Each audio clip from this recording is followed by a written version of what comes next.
You've reached the Busy Signal. I'm Jim, your host, and this podcast is all about revisiting the pop culture we grew up with. From the TV shows and movies we love, to music, commercials, and the moments that never really left us. The Busy Signal, episode 63. Thanks for listening. Hey everybody, grab your bowls and spoons because we're headed back to the cereal aisle for another breakfast episode. We've already covered 80s and 90s cereals, all the way back in episodes 37 and 49. You can find those at the Busy Signal archives, wherever you get your pods. But this time, we're going back to the early 2000s. Except, we're not talking cereals exclusively. The breakfast landscape was changing in the early noughts. Cereals were still big and taking on intellectual properties like movies and TV shows, but there were new trends happening at the breakfast table. There seemed to be a race to get breakfast out of the bowl and into your hands. On the go was on the rise. And you've heard me talk before about how much I love the ritual of Saturday morning cartoons and cereal. Well, this might be the last decade that was actually a thing. 2000 to 2010 is the last period of time before smartphones and social media totally took over. Things were changing mega fast in that decade, even for breakfast. The box of cereal was still there, but now it had competition. Even more toaster options, breakfast bars, and handheld sandwiches wrapped in paper shoved through fast food windows before 8 a.m. So today we're diving into the 2000s, when cereal mascots were still celebrities, and just for a little while longer, breakfast still meant something, even if it was stepping out of the bowl and into your hand. Because whether it came from a box, a toaster, or a drive-thru, it was still part of a balanced breakfast. 2000s, right now on the Busy Signal. So, by the early 2000s, cereal really had stopped pretending. Enter Cap'n Crunch, Oops, Choco Donuts. Tiny chocolate donut-shaped pieces that said, "What if dessert, but morning?" And we bought it, hook, line, and sinker. The whole Oops branding thing made it seem mischievous, like the Cap'n accidentally spilled a box of donuts in the cereal machine and just shrugged. Ah, well, kids will love it. And he wasn't wrong. This was peak 2000s breakfast energy. We weren't asking about whole grains. We weren't reading sugar counts. We were pouring bowls of chocolate donuts, drowning them with milk, and calling it fuel for the school day. Man, I love donuts. Chocolate donuts. Cap'n Crunch! You're gonna love my new Choco Donut cereal, Crunchitize! Welcome aboard my Choco Donut shop! Cool! First you Chocotize, then you Sprinkle-tize, then you Crunchitize. Chocolatey! My new Choco Donut cereal is a crunchy, chocolatey part of this balanced breakfast. Chocotize me, Captain! And it was all okay because, as we've discussed in previous cereal/breakfast episodes, the appearance of juice, toast, and milk in the commercial automatically activates our brainwashed minds to know that this is part of a balanced breakfast. Although, I'd like to note that in this 2002 commercial, the toast has evolved into what appears to be a blueberry muffin. So now a complete breakfast, in this case, is one serving of Choco Donut cereal that turns milk into chocolate milk, 8 ounces of more milk, plain this time, 8 ounces of orange juice, and a blueberry muffin. I can't even imagine riding on the school bus with all that sloshing around in my gut. Oof. Obviously, no one was eating all of that. We know what this was. This was about the Choco Donuts. The Cap'n, he wasn't fooling around no more. He was like, we want sugary cereals. Here's your sugary cereals. That few glorious spoonfuls before the roof of your mouth had been ripped apart to shreds and you couldn't taste it anymore. That's what this was about. The sugar. The other thing that I noticed about early 2000 cereals is that it seemed to officially have run out of unique shapes. Like, we'd done flakes, puffs, rings, clusters and squares, rice, corn, wheat. There's only so many ways you can rearrange the same shapes and 3 grains before someone in marketing calls Hollywood, or in this case, Pixar. After Toy Story 2 and the Saturday morning cartoon Buzz Lightyear of Star Command, it made sense that everyone's favorite Space Ranger should have his own cereal. So in 2002, Kellogg's Buzz Blasts hit the market. It is no secret to anyone if you visit @BusySignalCast on Instagram that every Saturday I run some kind of fun little Toy Story clip because I love Toy Story. Or at least, I was a fan of Toy Story at that time. Buzz Lightyear was one of my favorite characters. And a Buzz Lightyear cereal? I was in. This was for me. Approaching quadrant 3. Yes, it's a lovely quadrant. No, look! Zerg!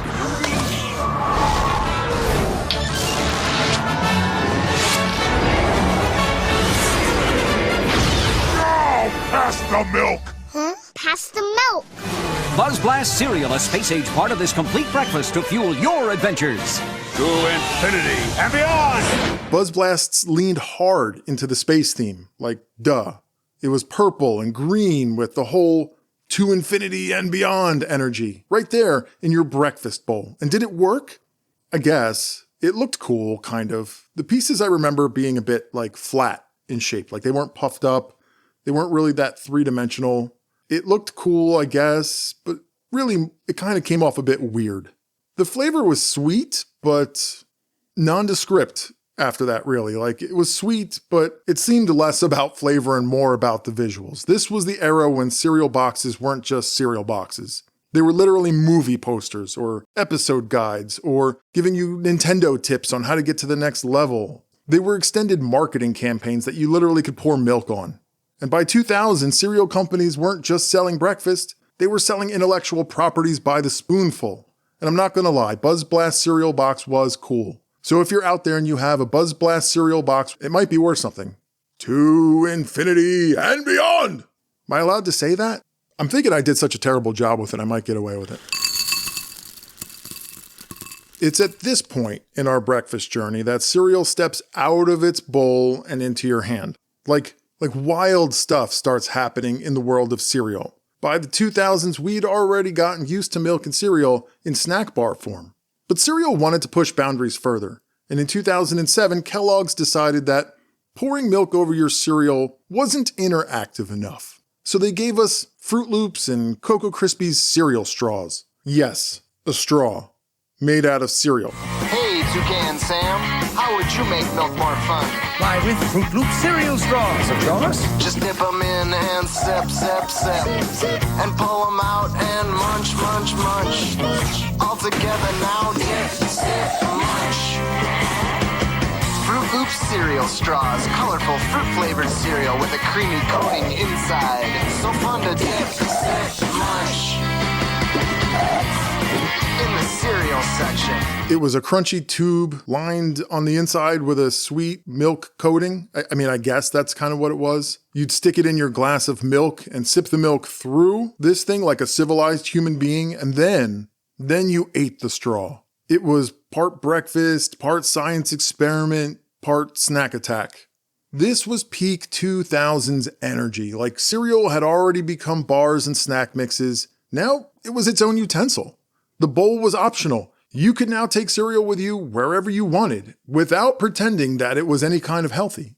And by 2009, these straws completely disappeared because parents groups that were already side-eyeing sugary foods marketed to kids jumped all over this. A crunchy, candy-coated milk straw didn't exactly scream nutritious start to your day, so parents were still clinging to that part of a balanced breakfast, even if kids weren't.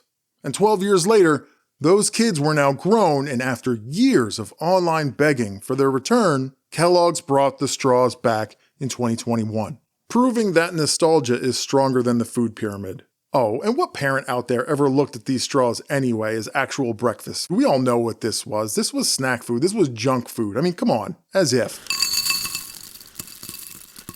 Remember when waffles required a plate? In the early 2000s, even a hot breakfast started shrinking down and jumping into kids' hands. Pillsbury threw its hat into the ring and dropped waffle sticks on us in 2003 because apparently cutting your own waffle was just too much work. These weren't round, these weren't square waffles, they truly were sticks, long, dippable waffle sticks.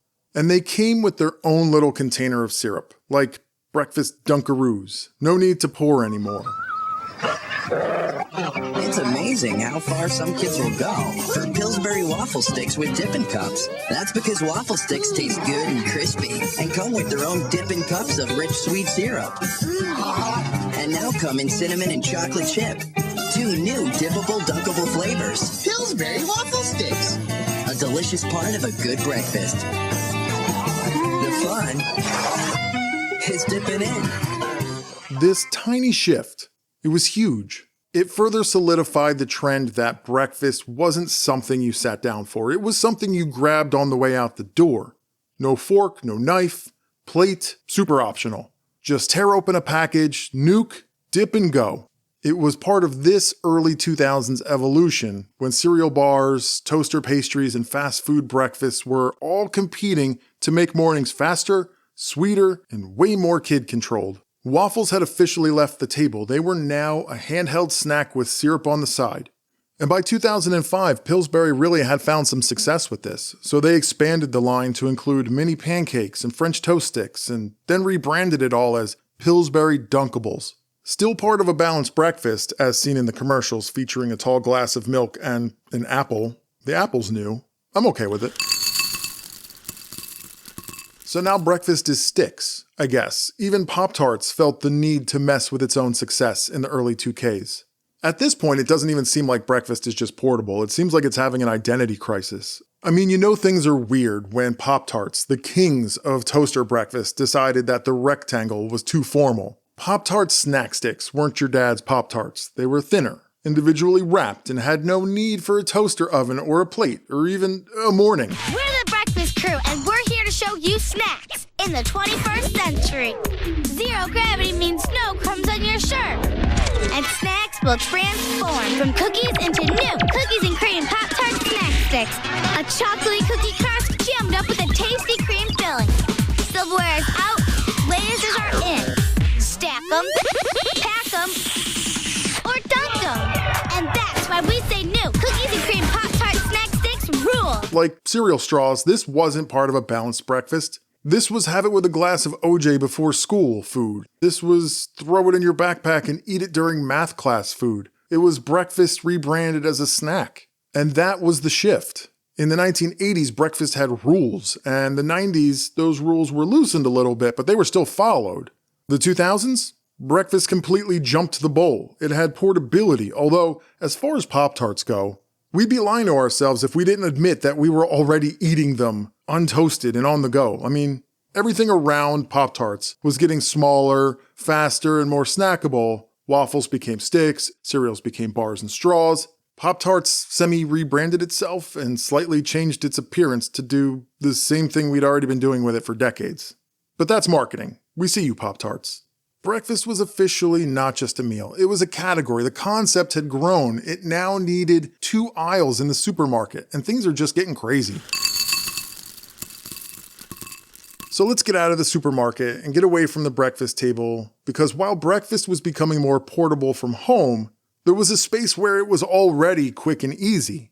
Fast food had already figured out mornings decades earlier. The McDonald's Egg McMuffin had been owning the commute since the 70s. And sure, they even experimented with other things like the breakfast burritos back in the 90s and kept those little sausage burritos quietly hanging around. But in 2007, they went big.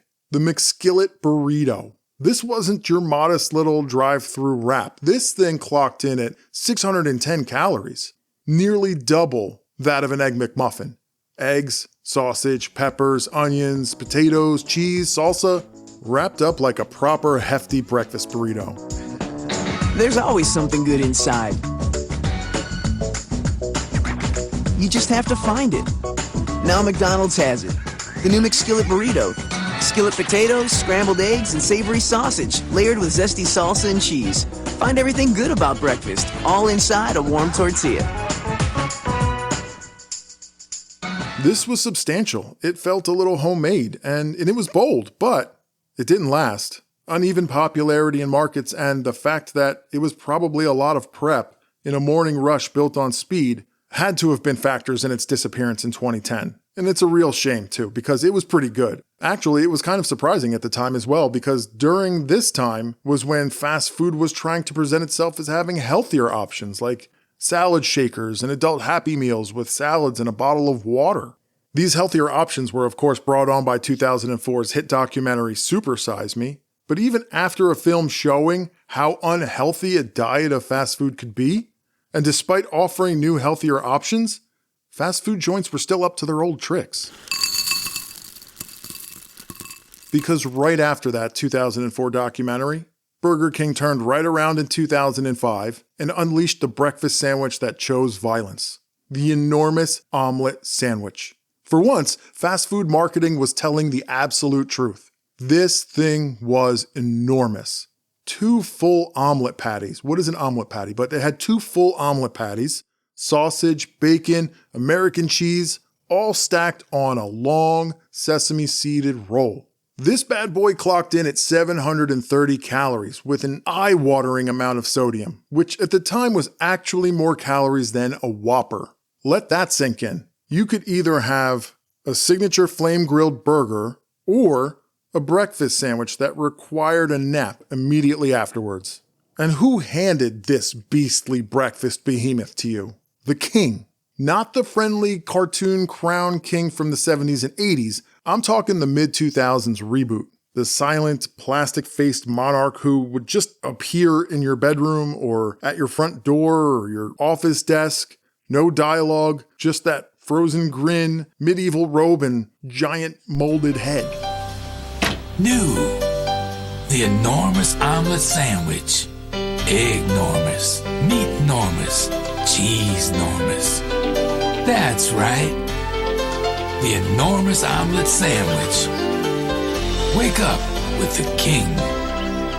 That king was weird, I'm not gonna lie. Like the stuff that fast food sodium overload-induced fever dreams are made of. It's like, ooh. Eventually the sandwich disappeared. It staged a brief comeback in 2016 and is now gone again in the US. But in Canada, you can still get it. And somehow, it's now over 900 calories. Lower sodium, but still a bona fide cholesterol torpedo. Whatever those Canadians are doing up there, they sure didn't shrink it. They seem to have doubled down. Long live the king, sovereign of sodium, heir of hypertension. And that's the journey. We started where we always do in these breakfast episodes, at the kitchen table, a bowl, a spoon, and a cartoon mascot reaffirming that the crunchy Choco cereal and accompanying chocolate milk was part of a balanced breakfast. But then by those mid-2000s, breakfast got up from the table, the milk and spoon disappeared, you didn't have to sit for breakfast anymore. You grabbed it while you were running out the door, backpack half zipped, Motorola Razr buzzing in your other hand. Meanwhile, fast food was just out there waiting for its moment, saying, "Oh, you want breakfast in your hand to go? Hold my hash browns." Wild times, everyone, wild times. I love these breakfast episodes, and now we've got a breakfast episode for the 80s, 90s, and 2000s. But that doesn't mean that this is the end of the breakfast talk on the Busy Signal. Oh, no. I've got more planned in the future if you're a fan of the most important meal of the day. So make sure if you liked this episode or any other episode to subscribe on Apple, Spotify, or wherever you get your pods. If you could also take a second to leave a 5-star rating and a positive review, it would be super rad. It really helps other people find the show and get that nostalgic fix they're looking for. You can also follow the show on Instagram at BusySignalCast. Tons of retro fun over there. Weekly commercial themes, and you can watch all the commercials you hear in these episodes. Drop a comment while you're there, and if you've dropped a comment or left a positive review, I'll read it here on the show. Just like I'm about to do right now for The Retro Resurgence, who left a comment on Instagram saying, "Jim spittin' truth with the Glamour Shots commentary. Didn't have that on my 2026 bingo card. I'm here for it. Chad." Thanks, Chad. That's in reference to last episode, the Retro Romance episode that we did. You can go back and find that. But that was Chad from the Retro Resurgence podcast, our nostalgic neighbors over there, Chad and Ken. Thanks a lot for leaving that comment.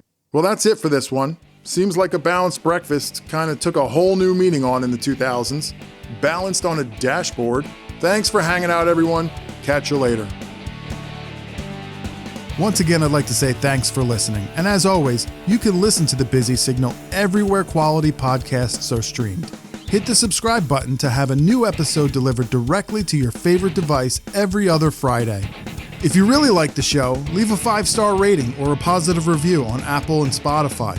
You can also head over to Instagram and follow the show at BusySignalCast. And until next time, remember, reach out and touch the past.